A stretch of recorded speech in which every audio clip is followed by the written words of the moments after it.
So the stuff in Mexico is growing, which I find so exciting. Last year I went down to Mexico I think 5 times last year, and we took in 3 different teams. And each one of these teams we've been trying to grow. How do we get something sustainable? How do we get something that's safe? Because that's obviously very important. How do we get something where we can truly serve the operations of what we have going on down there? So me and some friends of mine, we've always been dreaming about this. How do we grow on what we did in 2017? How do we make it stronger? And we've come up with an idea where it's actually in a couple of days from now, I'm going right back down to Mexico City to pioneer a new trip, which for me I think is hysterical because it entirely revolves around makeup. Kayle and makeup. It's not something that I'm really used to. It's not something I use all that much, can we say?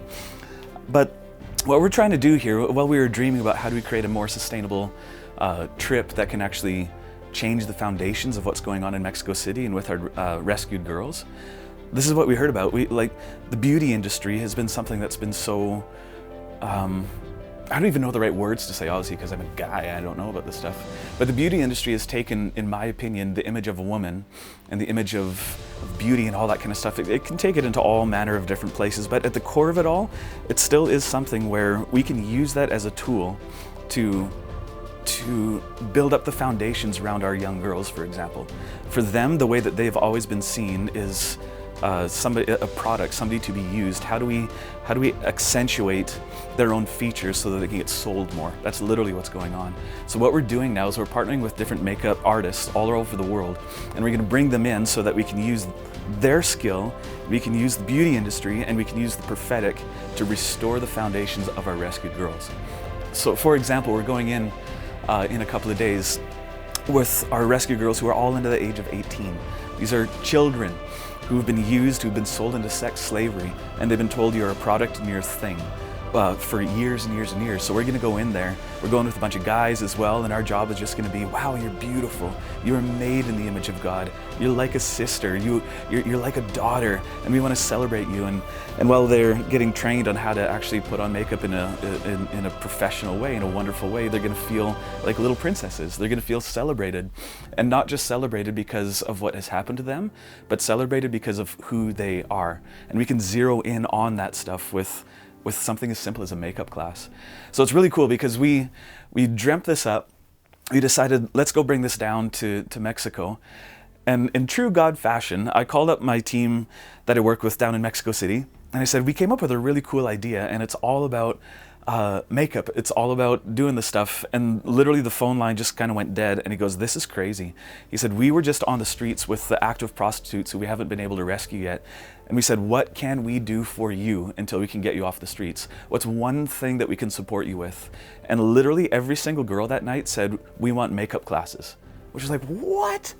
It's just so weird to me. It's going to be a weird, just a weird road to walk, but this is why we're going down in a couple of days.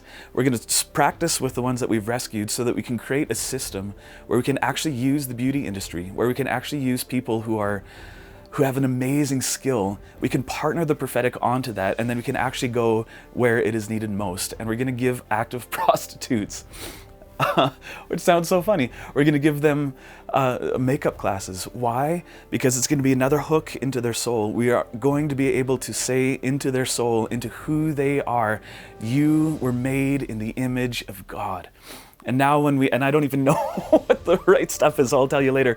Now when we know that when you put on blush or lipstick or eyeshadow, we can zero in on that and say, God made this.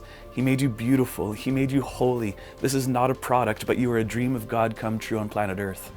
And so what we're trying to do with this stuff is get it so that we can use that. So every single morning when they're putting up makeup, before they're doing it because they know they had to do this to get more business, now they can do it in the secret place and as prayer.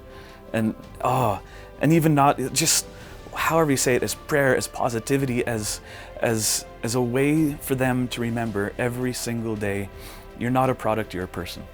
So it's just really cool stuff like this is happening right now. So again, in the next couple of days, we're taking our first trip, and our goal is to do probably about 2 of these a year. And we've been talking about people, I can't say it on camera right now, We've been talking with major players in the beauty industry, like international models, people who own global brands. They're all wanting to meet now, saying, "This is cool. We've never seen something like this happen before. We want to partner with you." So, pray for us. Pray that this rolls out well. Pray that the right people come, and I'm so excited to see what can happen with something as simple as makeup. Something I have no knowledge of whatsoever, typical Kayle here, and doing that in the place where it's just horror. So pray for us. We're going to see the kingdom come. We're going to see this thing change, and just join us.